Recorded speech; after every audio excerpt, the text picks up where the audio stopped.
Olá, meu nome é Guilherme Nitsky, sou sócio de Tosini Freire Advogados e hoje eu estou aqui para conversar com meus colegas de transmissão sobre os reflexos do tarifaço nos contratos. Muito obrigado pela audiência de todas e todos vocês. Bom, como todos sabem, o Donald Trump ele anunciou em 9 de julho desse ano que tarifará os produtos brasileiros em 50% a partir de agosto, dia 1º de agosto, além das taxas já existentes. Até o momento são poucos os indícios de que ele retroceda na decisão, de modo que agosto provavelmente será o mês do desgosto, né? Mas o fato é que já tem sido ainda mais e especialmente para os contratos. Nós temos visto todos os dias notícias vaiadas, né? Por exemplo, containers nos portos sem embarcar, no aguardo do dia 1º de agosto. A Associação Brasileira de Pescados, por exemplo, estima que 1.500 toneladas de frutos do mar deixaram de ser embarcados até o momento, né? Como lidar com os contratos que não poderão ser cumpridos ou cumpridos com atraso por conta dessa retenção de mercadorias? Por outro lado, muitos navios que já estão em trânsito chegarão nos Estados Unidos depois do dia 1º de agosto. A Associação Brasileira de Produtores de Carne informa que há mais de 30 mil toneladas de carne que vão chegar depois do dia 1º de agosto. Como lidar com os contratos que vão sofrer essa oneração imprevista? E, além de tudo, como ficam os contratos do setor logístico, transporte marítimo, transporte aéreo, transporte terrestre, uma vez que o impacto no setor logístico já tem sido sentido com a diminuição ou a alteração do tráfego de mercadorias. É sobre alguns desses aspectos que nós vamos falar no webinar de hoje, e isso a partir de 3 enfoques diversos. Primeiro, nós daremos um panorama de onde nós viemos e para onde nós vamos. Depois, vamos tratar de algumas patologias contratuais geradas por esse fato e os possíveis remédios que se podem encontrar à disposição dos contratantes. E, por fim, nós vamos trazer alguns exemplos práticos que já podemos encontrar no nosso dia a dia. Bom, estão comigo para falar sobre todos esses temas a Renata Emery, da área tributária de Tosini Freire, Luiz Renato Ferreira da Silva, da área contratual e de resolução de disputas de Tosini Freire, e Pedro Martini, nosso convidado da área de contencioso e arbitragem do Cleary Gottlieb. Bom, muito obrigado a todos vocês por estarem comigo aqui nesse webinar. Vamos começar, então, com o panorama, né? com o grande pano de fundo e que vai ensejar que a gente discuta sobre as repercussões contratuais. E com isso eu passo a bola já para tratar o primeiro dos nossos tópicos, eu passo a bola para a Renata e, na sequência, para o Pedro, que nos dirão um pouco sobre onde estamos, de onde viemos e para onde vamos em matéria de tarifaço. Obrigada, Guilherme. Bom dia a todos. Como o Guilherme colocou muito bem, no dia 9 de julho, fomos todos surpreendidos com esse anúncio do governo americano da intenção de impor tarifas de até 50% sobre produtos brasileiros exportados para aquele país. E, na sequência, nós vimos aí, já no dia 15 de julho, ter início uma investigação com base na seção 301 da Lei de Comércio, o Trade Act de 74 dos Estados Unidos. E essa investigação ela vai se debruçar, na sua justificativa formal, sobre 6 diferentes pontos. O primeiro deles seria o comércio digital de bens e serviços e o pagamento eletrônico, que, na visão do governo americano, poderia potencialmente estar prejudicando a competitividade das empresas americanas. Supostas tarifas injustas e preferenciais que o Brasil estaria concedendo para importação proveniente de certos países, a falta de uma aplicação efetiva de medidas anticorrupção a suposta negativa de proteção de direitos de propriedade intelectual a empresas americanas, o recuo do Brasil no seu compromisso de oferecer tratamento livre para o etanol americano, e supostas, né, aplicações não eficazes de leis e regulamentos destinados a conter o desmatamento ilegal. Então, esses seriam os 6 pontos sobre os quais deve-se debruçar esta investigação.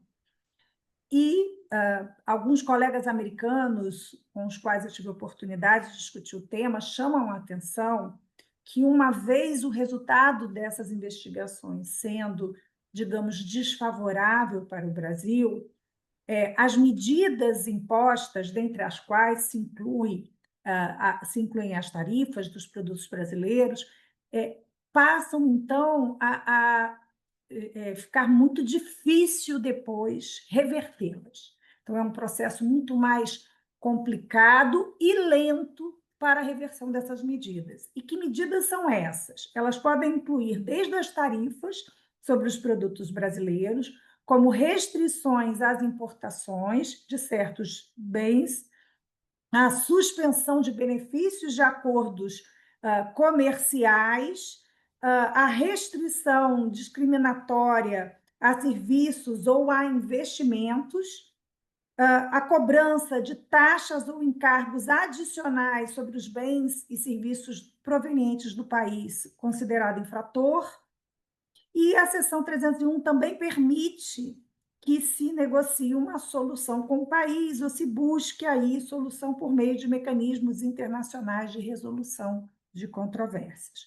Então, como vocês podem verificar, o objeto dessa investigação é amplíssimo e as potenciais sanções aplicáveis também bastante severas, dentre as quais a tarifa de 50% aqui estamos nos referindo, mas não apenas elas, pode ir para muito além disso. De outro lado, o que a gente viu? A resposta inicial do governo brasileiro foi no sentido de buscar a aplicação da chamada Lei de Reciprocidade, uma lei que foi editada em abril deste ano e que dá ao governo brasileiro algumas ferramentas para responder, digamos assim, a essas medidas comerciais, dentre as quais também a imposição de medidas comerciais pelo Brasil, a suspensão de direitos de propriedade intelectual e algo um tanto bizarro, eu diria, que é a possibilidade de aumentar as alíquotas da CID remessas, ou CID royalties, como chamamos, da Lei 10.168, e da Condecine, que é uma CID específica para o cinema.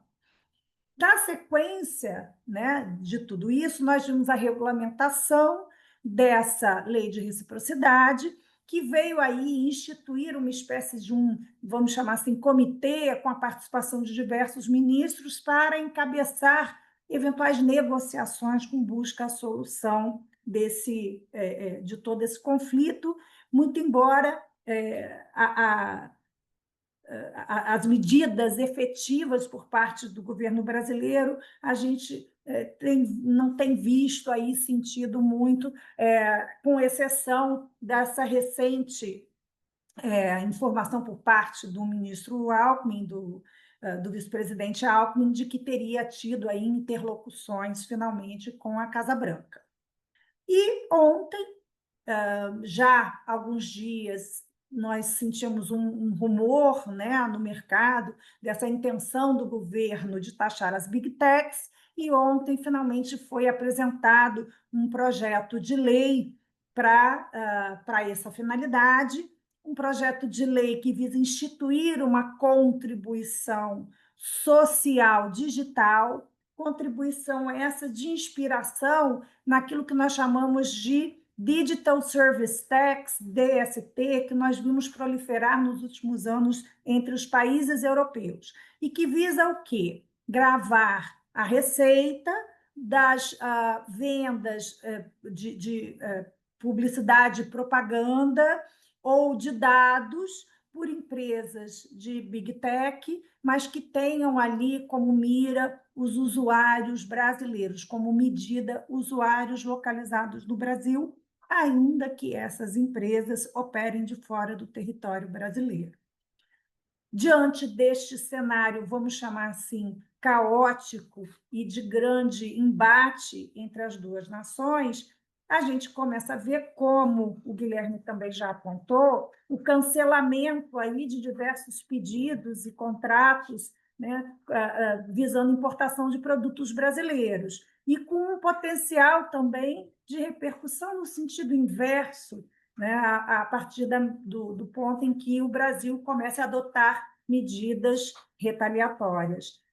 O que, obviamente, traz essa preocupação de como mitigar os prejuízos disso, inclusive através da revisão dos nossos contratos. E aí eu passo a palavra para o Pedro, que vai poder, então, seguir a partir daí, tratando dessas questões. Obrigado, Renata. Queria agradecer aqui o convite feito pelo Tozini, na pessoa do Guilherme em especial, que está aqui ajudando a coordenar essa discussão. Bom, eu não tenho muito a acrescentar ao que a Renata disse, mas eu gosto de dar um pouquinho mais de contexto, às vezes, para o pessoal sobre como as coisas podem estar acontecendo nos Estados Unidos.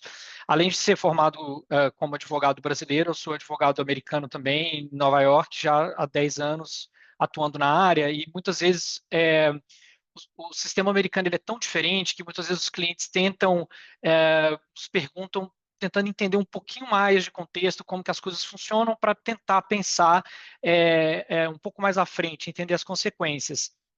Então, a única coisa que eu acrescentaria aí, é o que a Renata disse, inclusive consistente com o que ela disse, é tentar explicar um pouquinho do que a gestão Trump pode fazer e o que ela tem feito em relação a essa questão das tarifas, para que a gente possa, a partir daí, entrar nessa discussão contratual com o Guilherme e o Luiz Renato. Bom, no primeiro ponto, é até interessante notar que essa tática do Trump de tarifa não é nova, de tarifas não é nova. Na primeira gestão do Trump, ele adotou uma política bem agressiva, mas com um foco muito maior na China, que era, digamos assim, um adversário no comércio exterior, né, já é adversário do comércio exterior dos Estados Unidos há algum tempo. A grande diferença é que agora, nessa segunda gestão do Trump, ele não só expandiu para outros países, inclusive países que são tradicionalmente aliados no comércio internacional dos Estados Unidos, como também adotou medidas muito mais agressivas para imposição de tarifas ou outras sanções comerciais. E nos Estados Unidos existem alguns mecanismos diferentes que um presidente ou o governo federal pode adotar em relação ao comércio exterior. E aqui, só para notar um ponto interessante, explicando um pouco do contexto, os Estados Unidos é um sistema federativo, mas ele é um sistema federativo de estados que tem muito mais autonomia regulatória. Então, quando a gente olha para os Estados Unidos, o governo federal ele tem menos poder para regular alguns tipos de lei que, por exemplo, no país são regulados, como o direito civil, questões contratuais, questões penais, mas o governo federal vai ter autoridade para regular questões de relações internacionais. Então, é aqui que o governo federal normalmente vai ter muito mais flexibilidade de atuar. Então, não é muito, não me espanta que o Trump esteja focando tanto no comércio exterior, porque essa é a área onde ele pode ter uma atuação muito mais forte. Bom, e em decorrência disso, existem alguns mecanismos diferentes que o governo federal pode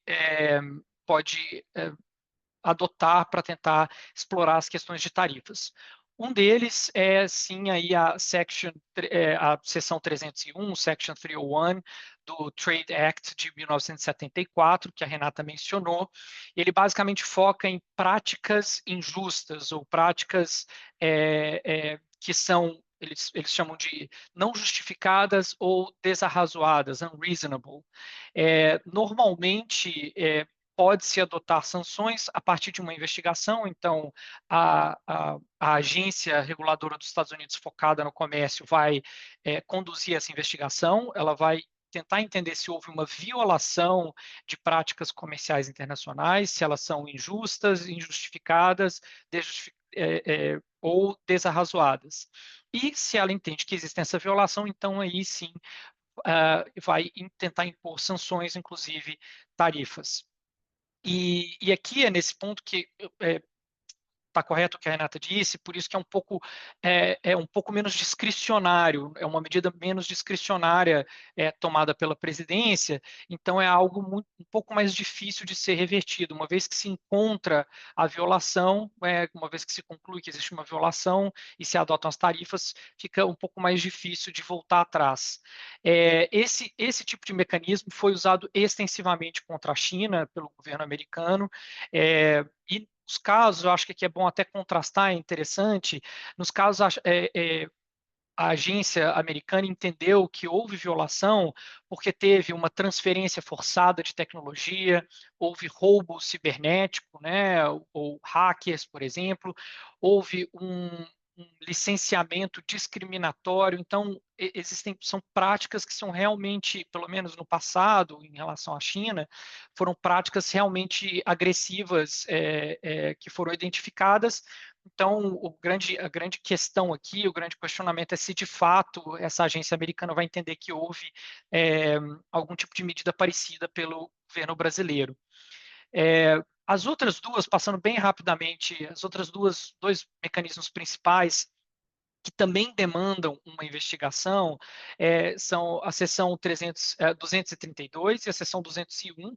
A seção 232, ela se relaciona a uma outra lei, o Trade Expansion Act, de 62, e ela é uma lei de segurança nacional.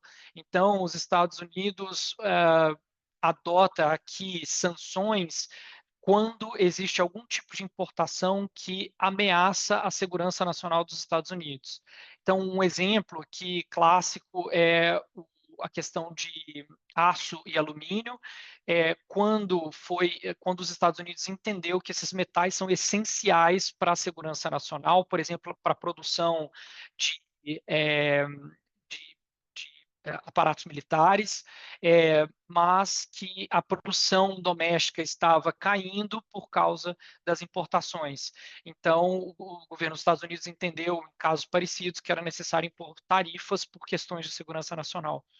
O outro mecanismo da seção 201, ele também está relacionado ao Trade Act de 74, e a premissa é de prejuízo à indústria. Então, seria quando outros países atuam de forma injusta e criam um prejuízo sério para a indústria americana. O exemplo mais recente foi a indústria de painéis solares durante a primeira administração do Trump, que levou a tarifas contra a China. Mas um último mecanismo que os Estados Unidos têm tentado adotar, o presidente Trump tem tentado adotar, é o International Emergency Economic Powers Act, é uma lei de 1977, ela é focada na ideia de emergência, de urgência. Então, essa lei pode ser utilizada quando o país tem que lidar com uma ameaça extraordinária. E o grande problema aqui é que essa questão de ameaça extraordinária pode levar o presidente a tentar encaixar qualquer coisa como uma ameaça extraordinária, mas aí esse tipo de medida está sujeito a desafios nas cortes. Então, um exemplo é que já em maio já teve a Corte Internacional de Comércio já entendeu que o Trump, por exemplo, em algumas das suas medidas adotadas com base nessa lei de emergência, foram foram desnecessárias porque o Trump excedeu a sua autoridade. Então, fazendo a distinção, os 3 mecanismos anteriores que eu mencionei, eles envolvem uma investigação de práticas injustas de comércio e levam a sanções, enquanto essa lei de emergência, ela abre um pouco de margem para a tentativa de uso mais discricionário pelo presidente, com base numa ameaça extraordinária, mas ela está sujeita a um desafio nas cortes locais. Então, essas são as principais formas, e como a Renata explicou hoje, o que está sendo avaliado para o Brasil é essa investigação pela seção 301. Bom, eu vou fazer uma pausa por aqui, passar a palavra para o Guilherme, se tiver alguma dúvida sobre esses pontos, Guilherme, estou à disposição, mas também estou pronto para seguir para os aspectos contratuais. Obrigado, Pedro. Obrigado, Renata. Eu acho que vocês fizeram bem o papel de tocar o terror, né, em todo mundo, mas não de maneira artificial. Eu acho que sim, demonstrando que a gente está num cenário de instabilidade. O cenário de instabilidade está posto, e o primeiro movimento, sob o ponto de vista do direito contratual, é ver se há alguma estabilidade na instabilidade. Porque, sendo os contratos, essa tecnologia que é moldada justamente para lidar com o risco e com a sua alocação, é a eles que prioritariamente o olhar deve ser dirigido. Então, postas as potenciais patologias contratuais geradas por esse cenário de instabilidade, que podem se manifestar desde com sintomas mais leves aos mais graves, ou seja, desde desequilíbrios contratuais até a impossibilidade da própria prestação do contrato, é o nosso papel aqui verificar os remédios que o sistema jurídico oferece para lidar com essas patologias. Eu vou começar pelos remédios previstos nos próprios contratos, e depois eu vou passar a palavra ao Luiz Renato, que vai tratar dos remédios previstos na legislação brasileira, no direito brasileiro. Bom, os remédios para o desequilíbrio superveniente ou para a impossibilidade da prestação, eles podem vir previstos no próprio texto contratual. É que algumas vezes as partes elas acabam transformando a imprevisão, aquilo que é imprevisto, num dado previsto contratualmente, dotando o negócio concreto com instrumentos que promovem a sua perenidade, que tornam esse contrato evolutivo, capaz de se manter e de se adaptar com o passar do tempo às vicissitudes, aos fatos eventualmente geradores de influência nesta relação. Então, o primeiro movimento dos contratantes, quando diante do tarifaço e do seu contrato desequilibrado ou da sua prestação impossibilitada, deve ser o de ir para o texto contratual. Esse é o primeiro movimento de resguardo, de tentativa de resguardo que os contratantes devem fazer. Porque esse texto contratual pode trazer mecanismos internos, como eu referi, para lidar com as superveniências. Em contratos internacionais, por exemplo, eles são muito conhecidos como cláusulas de hardship ou cláusulas de force majeure, de força maior, que são aptas tanto ao desequilíbrio quanto à impossibilidade da prestação. Exemplos da sua redação podem ser achados facilmente em cláusulas modelo disponíveis na internet. Eu pego só um exemplo das cláusulas modelo da CCI. Há um modelo de 1985 lidando com força maior e hardship, inclusive prevendo um standing committee para readaptação do contrato. E uma segunda cláusula modelo, essa sim em vigência até hoje, de 2003, denominada ICC Force Majeure Clause, que estabelece, então, um modelo de mecanismo endocontratual para lidar com as circunstâncias imprevistas. Bom, tão grande é essa prática de inserir nos contratos, especialmente nos internacionais, de cláusulas como essa, que algumas decisões arbitrais da CCI sobre hardship entendem que, inclusive, se os contratos não preverem, o silêncio dos contratantes significa que eles não querem ter a revisão como no seu horizonte, né? Então, vejam o quão relevante muitas vezes é para a prática ter estas cláusulas. Quando previstas, elas podem vir com outro feitio, não necessariamente expressamente enquanto cláusula de hardship ou força maior, né, em contratos que não com esse tradicional ou costumeiro feitio, o que mais importa é identificar qual é o mecanismo que elas estabelecem. E esse mecanismo ele pode ensejar, via de regra, duas formas diversas de intervenção no contrato, quando diante de desequilíbrio ou de impossibilidade. Ou eles podem estabelecer uma adaptação automática do contrato, ou uma adaptação não automática do contrato. Então, mais uma vez, independentemente de serem cláusulas de Hart ou cláusulas de força maior, o mecanismo que essas cláusulas estabelecem, e isso os contratantes têm de verificar quando diante dos impactos do tarifaço, é uma adaptação automática ou não automática. Eu vou falar rapidamente dessas duas modalidades, porque há diferenças fundamentais. Em primeiro lugar, uma cláusula de adaptação automática, ela prevê a concessão do direito de reindexar o preço do contrato quando diante do fato superveniente e na proporção dessa superveniência.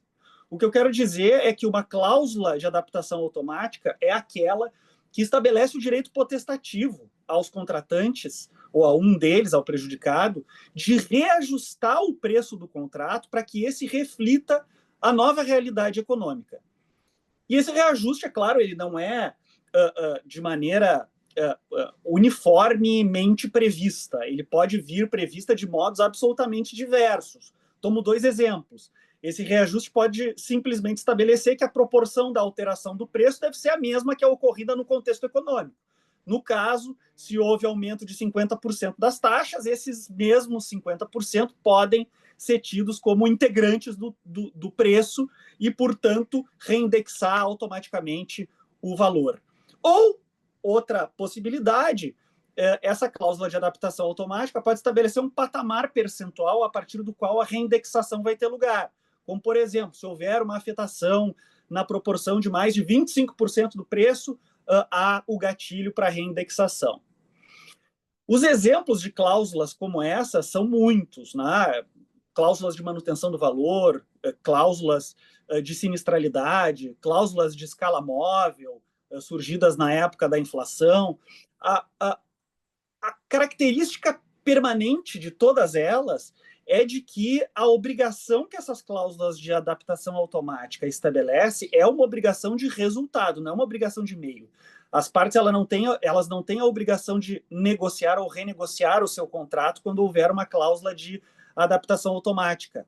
Deve haver a reindexação. Então, haverá uma obrigação de resultado fixada, de modo que a aplicação dela ela é automática. Se uma das partes não aceita a reindexação, há inadimplemento do contrato, há ensejo para execução específica, com o reajuste forçado do valor, conforme parâmetros do contrato, ou o suprimento do aceite da parte que nega, impondo a reindexação pretendida pela contraparte. Então, essa é, digamos, esse é o feitio geral das cláusulas de adaptação automática.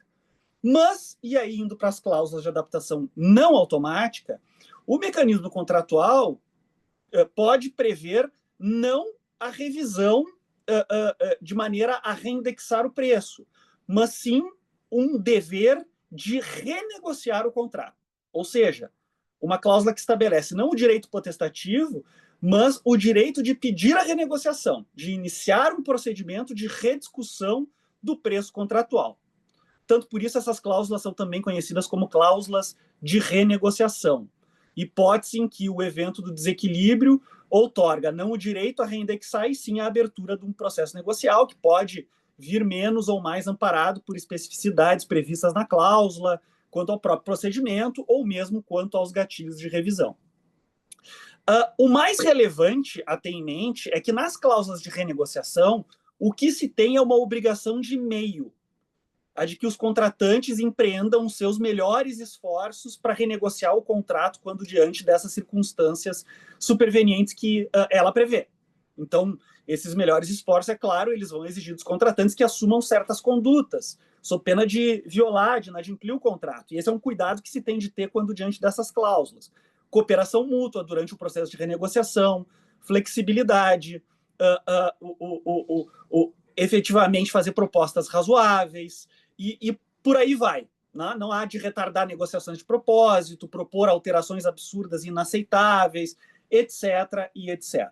Então, se violadas, bom, aí há ensejo à indenização, e, na pior das hipóteses, se por acaso não for possível chegar a um resultado de renegociação, haverá a porta, então, para que se discuta em juízo, seja estatal, seja arbitral, a revisão do contrato. Como último apontamento, eu destacaria 3 circunstâncias que servem para todas essas cláusulas, para esses 2 modelos de cláusulas. 3 circunstâncias. Primeira, se houver previsão contratual de qualquer desses mecanismos, ele se sobrepõe aos remédios previstos na legislação. A autonomia privada, ela se sobrepõe, ela prevalece sobre, por exemplo, o modelo legal da excessiva onerosidade superveniente ou o modelo legal da impossibilidade da prestação.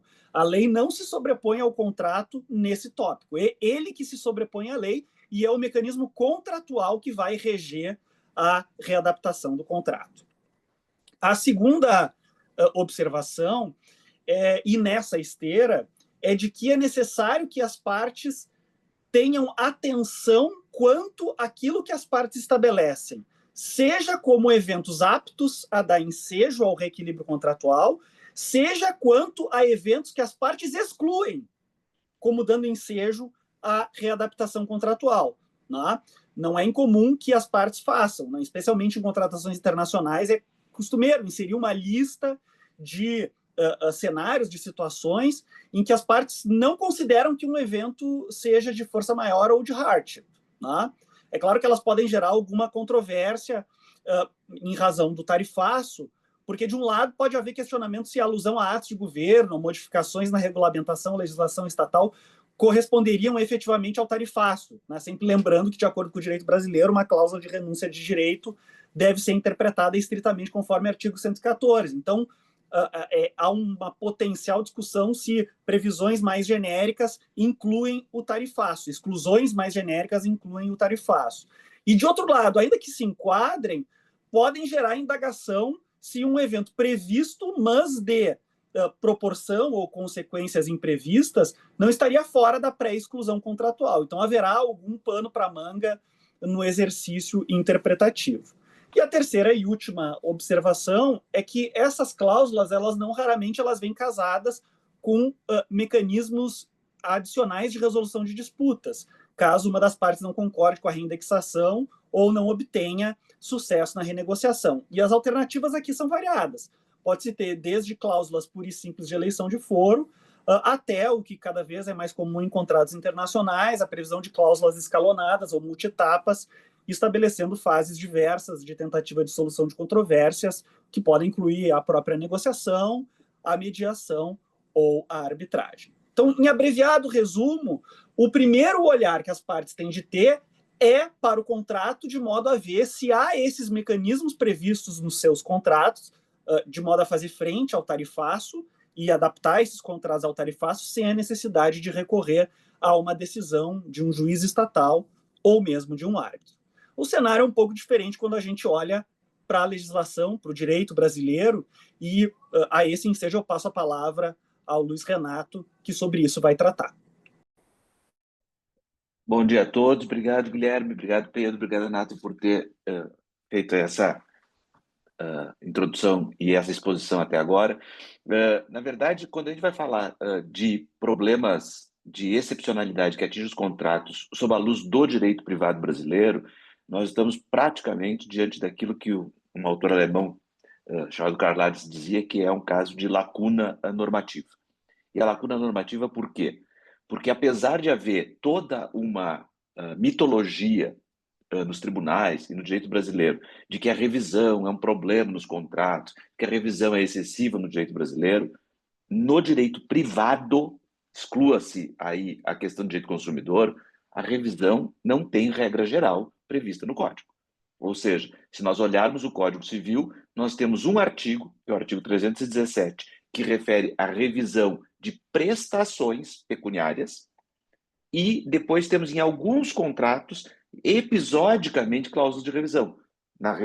Contrato de locação, que tem a revisão trienal, contrato de empreitada, quando houver alteração dos custos e da mão de obra acima de 10%, mas nós não temos uma cláusula geral de revisão. E isso ficou muito nítido, muito claro, quando nós tivemos o problema da pandemia. Ou seja, um evento externo imprevisível e inimputável a qualquer das partes. No caso concreto que nós estamos vivendo, ou quer dizer, nós estamos ameaça de viver, né? Ainda não estamos vivendo, e como a esperança é a última que morre, talvez não venhamos a ter que viver, mas a esperança é a última que morre, mas morre, né? Então, essa ideia de superveniente de um fato do príncipe, um ato governamental que atinge os contratos, no sistema brasileiro, não geraria de cara uma possibilidade de revisão como uma cláusula ao estilo do que o Guilherme mencionou. Isto porque, das duas, uma. Ou nós temos que esse fato superveniente gera uma hipótese de caso fortuito ou força maior, e, portanto, um impacto que impossibilite o contrato, ou no que existe de ameaça agora, que é um tarifácio que não torna impossível o contrato, talvez o torne excessivamente oneroso. Pelo que a Renata mencionou e também o Pedro, se as eventuais investigações na seção 301 forem adiante, ali talvez haja caso de impossibilidade. Por exemplo, impedindo que determinados produtos brasileiros sejam ingressem no direito dos Estados Unidos, né? Sei lá eu. Uma possibilidade de importar laranjas, haja vista que essa cor é privativa da presidência da República Americana, sei lá, qualquer coisa do gênero. Se tiver esse tipo de impossibilidade, aí nós estaremos falando de caso fortuito ou força maior, que gerará necessariamente a extinção do contrato. Porém, se nós estivermos falando do que acontece agora, a ameaça de agora, de uma possível onerosidade excessiva, o nosso sistema ele é absolutamente lógico e racional com a ideia da autonomia privada. O contrato é fruto de um acordo de vontade das partes que concordam com a distribuição e a alocação de riscos que eles estabelecem naquele momento.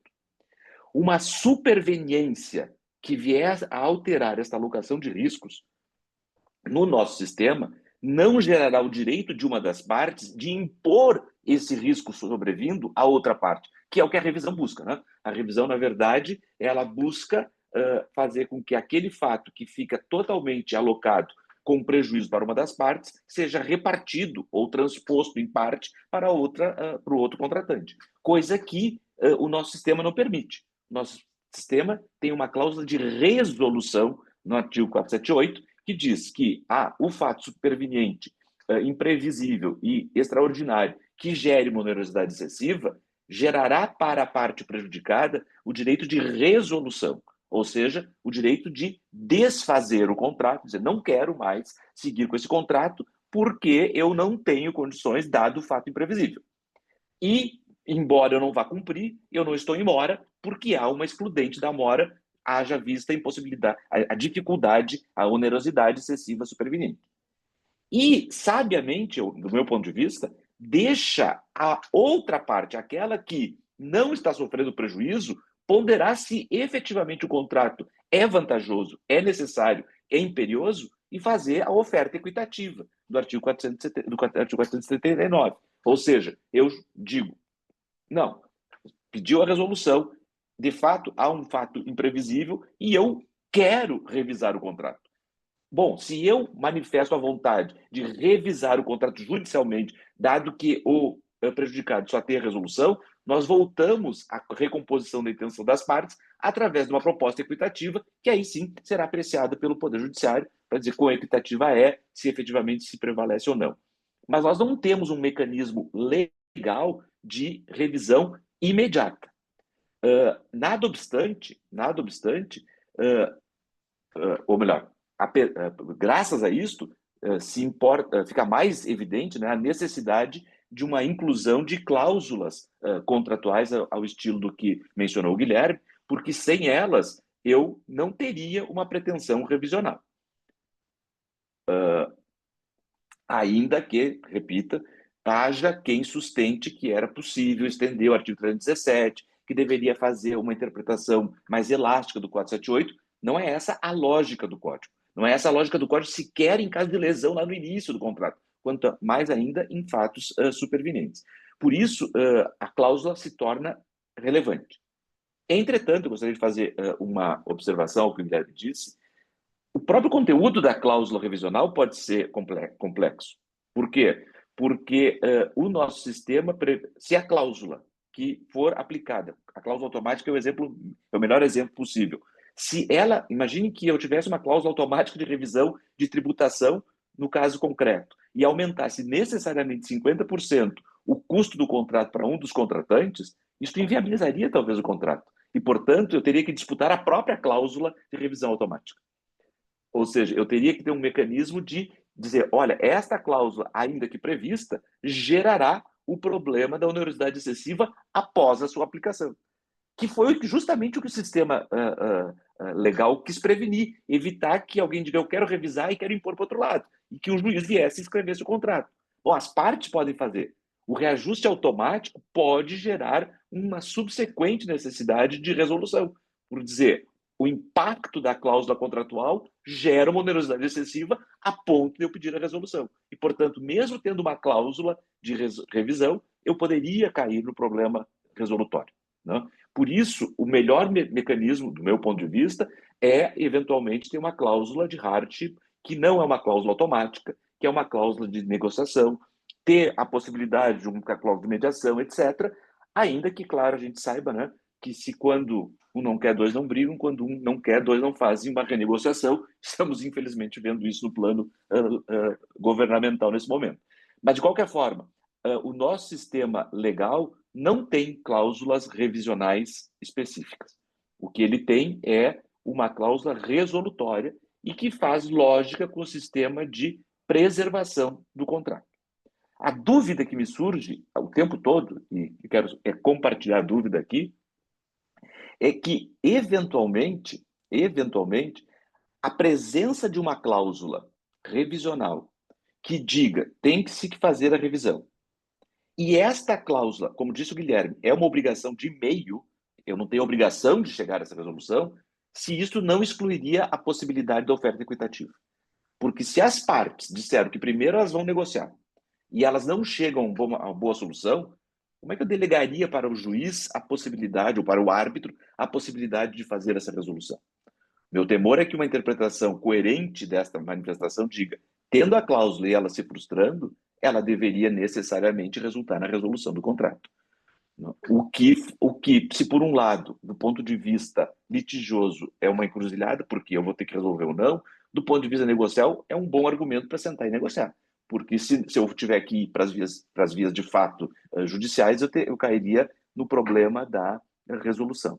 De modo que o sistema brasileiro, pelo menos se não passar esse PL horroroso aí, da revisão do Código, continuará não tendo um sistema revisional genérico. O que nós temos é um sistema de resolução com oferta equitativa, que balança a medida e que é tão coerente que lá no artigo 157, quando trata da lesão, a lesão é enorme, ou seja, no começo, quando o objeto é desproporcional, o que prevê o 157, que a parte lesada por lesão não pode pedir revisão, ela pode pedir anulação do contrato. E se a outra parte concordar, se restabelece, ou seja, se privilegia aqui a distribuição dos riscos pela intenção das partes. De modo que, dando um panorama legal, nós teríamos ações resolutórias no primeiro momento de parte daqueles que se entendessem prejudicados por esse desequilíbrio contratual. Guilherme. Só porque o Luiz Renato provocou sobre o tópico, fazer uma observação rápida, porque quando eu tenho a previsão de uma cláusula de revisão contratual, de readaptação contratual, eu também posso interpretar de outra maneira. Eu também posso interpretar que a intenção comum das partes é de manutenção e de adaptação do contrato, ainda que as renegociações se frustrem. Ou seja, ainda que frustradas, eu teria de ir ao judiciário para buscar a consecução daquilo que, por meio dos esforços das próprias partes, não foi possível obter. Então, é possível fazer uma leitura em sentido inverso, olhando para a intenção comum das partes como uma intenção de manutenção do contrato e de resolução como última ratio. Mas esse é um debate que eu e o Luiz Renato há muitos anos travamos. E nós não temos um meio legal de pedir isso, só temos resolução, né? Mas não vamos transpor a nossa discussão.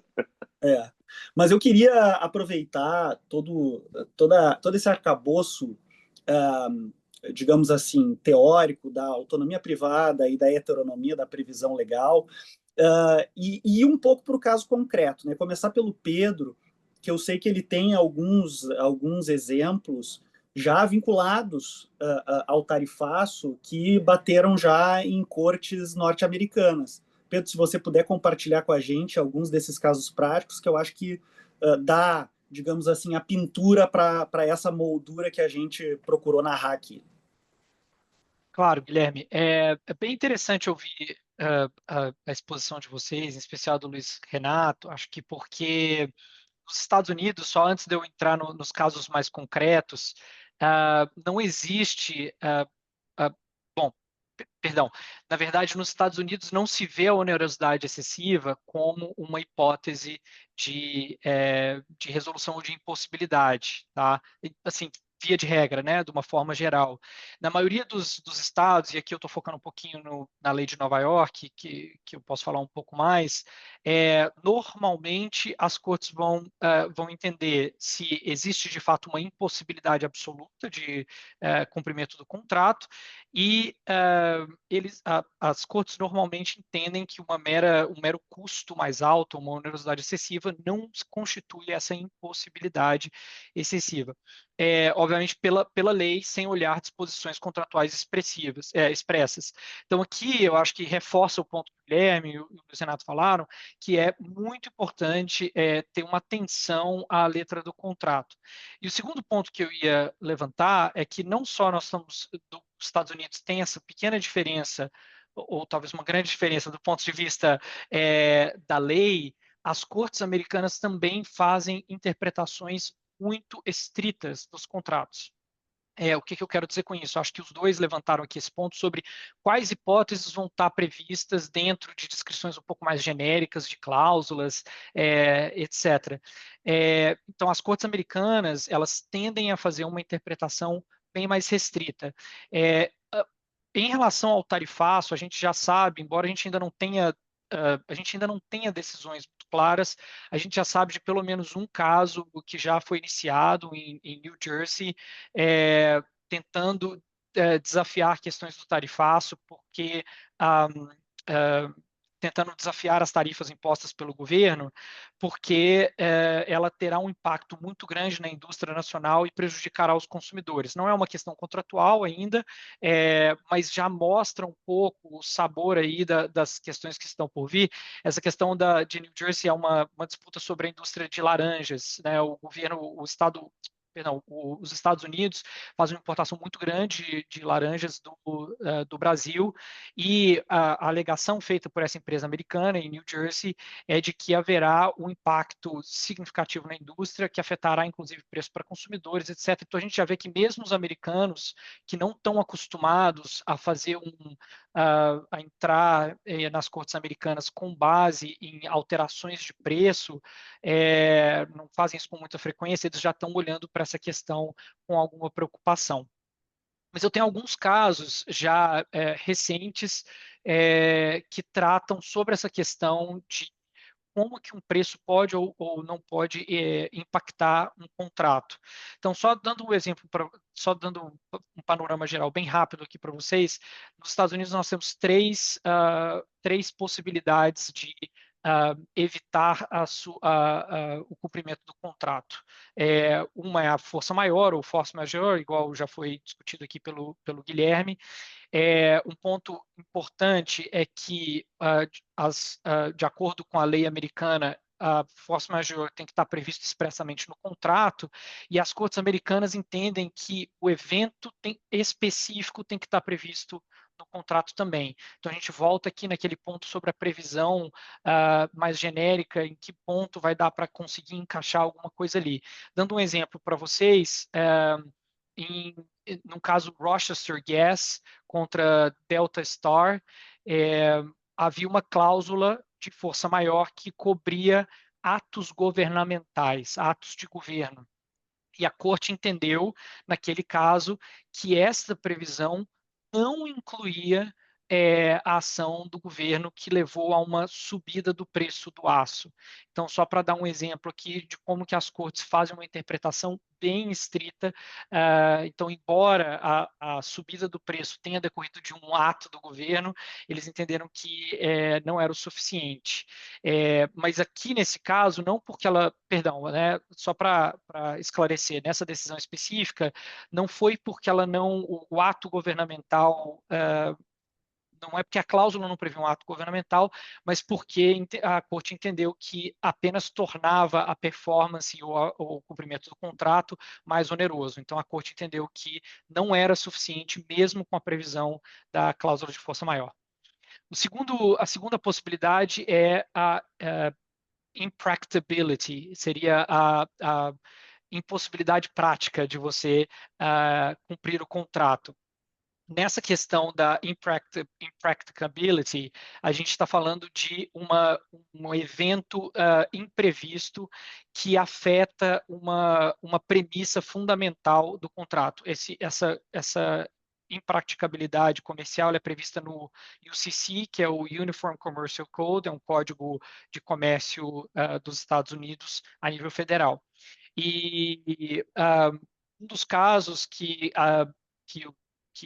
abordaram essa questão da impraticabilidade comercial é o Maple Farms, e esse caso é interessante porque ele trata de um aumento de 23% no preço do leite, e a corte entendeu que esse aumento de 23% não era suficiente também. Então, o que a corte disse foi que os custos mais altos por si só não eram suficientes para permitir, né, para permitir a não performance do contrato, o não cumprimento do contrato. E que as flutuações do mercado, aí vejam bem, isso conversa um pouco com o que o Luiz Renato falou, a corte entendeu que, nesse caso, flutuações de preço no mercado são um tipo de risco comercial que os contratos, que as partes prevêem quando elas entram em contratos de preço determinado. Então, nesse caso específico, a corte acabou também interpretando o contrato que previa um preço específico como um contrato que as partes já deveriam ter considerado o risco de que o preço poderia flutuar em algum momento. Então, uma interpretação bem estrita aqui. O terceiro elemento é a impossibilidade por si própria, e aqui tem que ser objetivamente impossível e não apenas mais caro. Então, de novo, aqui a gente tem esse tema comum dos três tipos, essa impossibilidade em que o custo mais alto não é o suficiente. No caso Kelkim, a corte entendeu que a impossibilidade, esclareceu que a impossibilidade vai permitir, né, vai liberar uma parte do cumprimento somente quando houver a destruição, né, a perda do objeto, do contrato, que torne de fato, ou algo que torne de fato o cumprimento objetivamente impossível. E um segundo aspecto também que cobre os três, eu já tratei um pouco em um deles, é essa questão da previsibilidade. As cortes olham essa questão da previsibilidade, porque ela é importante na análise de em que medida as partes podem considerar um risco no momento da assinatura do contrato. Então, as cortes tenderiam a olhar, caso uma parte tente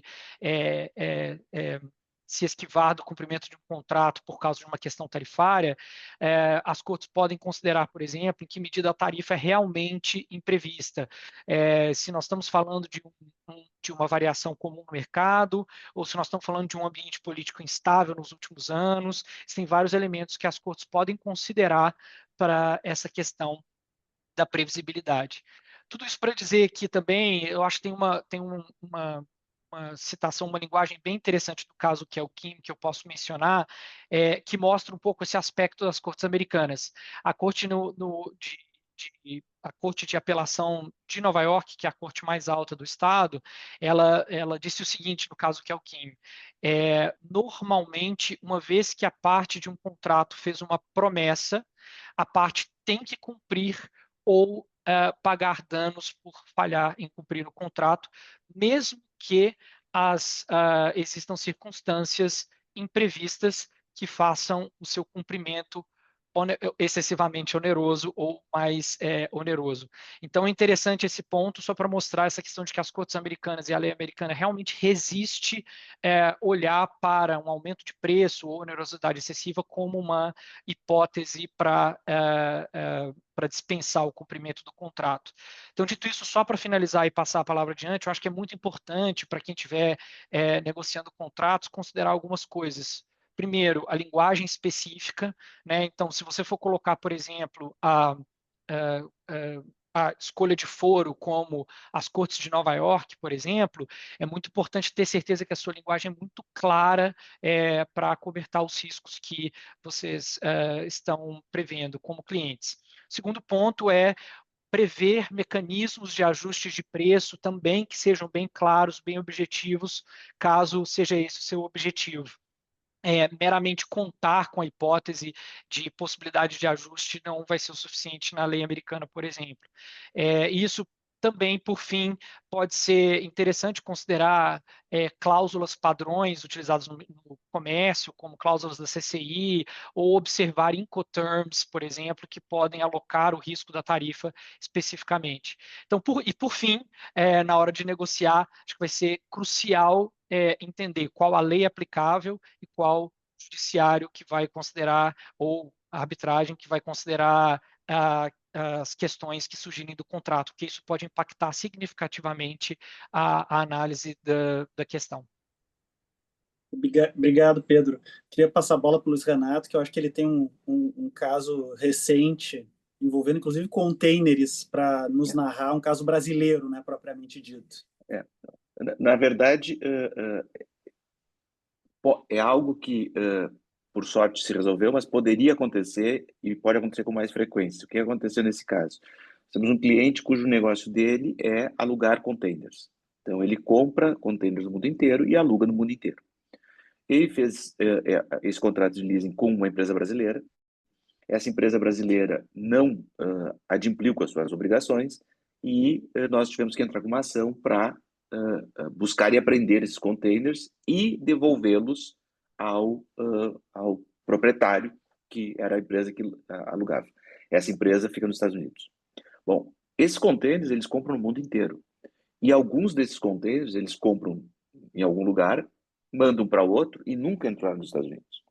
E alguns dos containers que tinham que ser devolvidos por ordem judicial do Judiciário Brasileiro tinham sido fabricados na China e nunca tinham entrado nos Estados Unidos.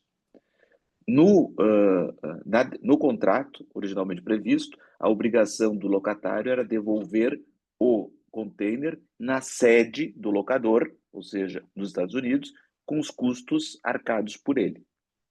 Quando chegaram os containers, a coisa de um mês atrás, tinha havido uma dessas alterações tarifárias em relação a produtos vindos da China que nunca tinham sido internalizados e o custo do tributo era de 95% do valor do container. Ou seja, o container já era usado, o custo de 95% era mais do que o custo real do container. E aí se criou um impasse sobre eu quero devolver, tenho a obrigação de devolver, mas devolver para mim é mais caro que descumprir o contrato. Porque se eu descumprir o contrato, mais o que vai acontecer é eu pagar uma vez o container. E eu não tenho que pagar todos os custos de devolução. Por sorte, nesse caso específico, a empresa americana tinha uma isenção concedida lá para fazer, e aí conseguiram reverter, mas o Porto não queria liberar até ver que havia uma ordem específica, um caso específico. Ou seja, é isto que vai acontecer, porque nós estamos aqui falando dos contratos negociados vindouros ou de algum que tenha cláusula, mas a imensa maioria vão ser contratos de formulário. A gente sabe disto, que as empresas já têm fórmulas ou ordens de pedido, etc., ordens de compra, que não vão ter todas essas questões, né? E, portanto, essa circunstância pode eventualmente ser relevante, né? E pode vir a acontecer. Por isso, talvez valha a pena a gente que trabalha com isso, a mesma coisa que a gente tem feito no direito brasileiro por conta da reforma tributária, né? A gente tem revisado os contratos para ver o impacto que a reforma tributária nacional vai causar.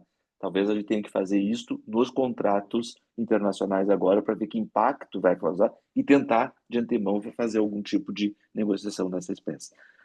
É um exemplo que já aconteceu e que bate na mesa aqui se vocês não ouviram, espero que não aconteça, mas que pode se repetir. Perfeito, obrigado, Luiz Renato. Eu não quero prolongar muito, não, porque a gente já está chegando no limite do nosso horário. Aqui a gente marcou um webinar rápido de 1 hora, mas eu queria abrir aí para caso Renata, Pedro ou Luiz Renato tenham alguma última observação antes de eu me despedir em nome de todos vocês da nossa plateia.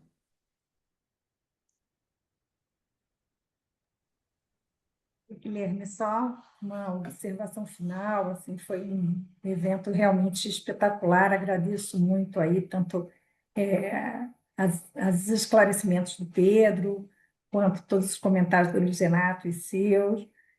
Acho que a gente tem que ter uma visão bastante pragmática com relação a essa matéria e, de fato, as empresas vão precisar, seja rever os contratos nesse momento, seja procurar novos mercados aí para estar eventualmente destinando essas exportações, mas quaisquer dessas medidas tem que começar a pensar, estudar, adotar agora, né? Não dá para a gente esperar até 1º de agosto para ver se vai ter uma suspensão, uma prorrogação, porque o que a gente tem visto, infelizmente, é o governo brasileiro bastante sereno, pacato em relação a essa história, né? Ele não está tendo todo, vamos dizer assim, o empenho que nós gostaríamos para reverter esse quadro. E, de outro lado, nós temos uma pessoa extremamente feroz, que é o presidente Trump, mostrando uma intenção real, né, de seguir aí com o tarifaço, o que já tem trazido prejuízos às empresas exportadoras brasileiras. Então, acho que é para ontem sentar, rever os contratos, pensar nas medidas a adotar ou buscar até mesmo novos mercados, porque, infelizmente, é uma realidade que vai se impor em um tempo bastante breve. Lembrando que o Brasil ele não poderá, por exemplo, livremente ou facilmente aumentar as alíquotas de imposto de importação ou de quaisquer outros tributos nas importações por 2 razões. Primeiro, ele é parte do Mercosul, então, para mudar tarifa de imposto, né, alíquota de imposto de importação, tem todo um rito, o Brasil não consegue fazer de maneira unilateral. E depois a nossa tributação ela é por produto, né? Ela não pode discriminar aí por país. E aí as medidas que a gente tem, que são essas medidas em comércio internacional, por exemplo, medida antidumping, a gente tem que ter a comprovação de um dumping, não é um caso de dumping, né? As salvaguardas também, elas geralmente se aplicam quando eu tenho uma importação muito grande de um dia para o outro. Então, sobra o quê? Sobra embargo. Embargos são medidas muito radicais para o governo adotar. Daí isso se justifica, né? Justifica e até demonstra por que foi criada, que foi editada essa lei de reciprocidade. Mas a lei de reciprocidade em si, ela também traz medidas ali cuja eficácia, aplicação também são bastante discutíveis. Isso tudo deixa a gente bastante apreensivo realmente quanto a quais as armas que o governo brasileiro tem para responder a essa situação e de uma forma que seja satisfatória para as empresas. Afinal, ninguém quer o tarifaço, o que a gente quer é a solução dessa situação. Dito isso, passo a palavra aos colegas. Obrigado, Rê. Eu queria só complementar também que assim, a situação muda a cada dia, né? Então, nada garante também que depois do dia 1º de agosto, e ainda que haja um tarifaço na proporção anunciada ou numa proporção menor, nada garante que depois não vai haver alteração subsequente, né? Pelo contrário, né? Então, a instabilidade ela vai persistir depois do dia 1º de agosto. Basta olhar para as notícias que nessa manhã nós temos nas mídias. Eu cito 2 aqui que eu abri no meu computador. Primeira delas, equipe de Lula ouviu que Trump não quer diálogo. Então, tem aqui um cenário em que quem impõe a tarifa também não está disposto a ouvir e a receber contraproposta e tentativas de negociação. Outra notícia que eu cito: senadores dos Estados Unidos acusam Trump de abuso de poder por taxas ao Brasil. Mandaram uma correspondência ontem, uma série, inúmeros senadores democratas, o que mostra que a instabilidade ela é também interna nos Estados Unidos. Então, o presidente ele está submetido não apenas, o presidente americano está submetido não apenas a estas questões do próprio comércio e as tentativas de negociação que até agora estão sendo infrutíferas, mas também a pressões internas, porque se há prejuízo para o Brasil econômico, há prejuízo para o consumidor norte-americano também, né, que eventualmente não vai poder prescindir dos produtos brasileiros e efetivamente vai ter de adquirir com sobrepreço e repassar esse sobrepreço para o seu mercado interno. Não sei se Luiz Renato ou Pedro tem alguma última observação. Bom, então só agradecer a organização e a participação do Pedro. Muito obrigado, Pedro. Obrigado. Eu queria encerrar agradecendo a vocês e citando um economista que escreveu um livro maravilhoso, o economista Peter Bernstein, que escreveu um livro chamado Desafio aos Deuses, a fascinante história do risco, que eu recomendo a todos vocês. Ele diz que a ideia revolucionária que define a fronteira entre os tempos modernos e o passado é o domínio do risco. E o domínio do risco, nós falamos hoje, no que tange a contratos, ele é feito pelo próprio contrato, pelos próprios mecanismos contratuais ou pela legislação incidente. Então, o exercício que agora, diante do tarifaço, todos nós temos de fazer, todos vocês que estão nos acompanhando têm de fazer, é voltar os olhos para os seus contratos, para o seu direito aplicável, para ver de que maneira há ou não instrumentos para lidar com essas superveniências que estão atingindo a economia e esses negócios. Muito obrigado a todas, muito obrigado a todos. Desejo um ótimo prosseguimento de semana.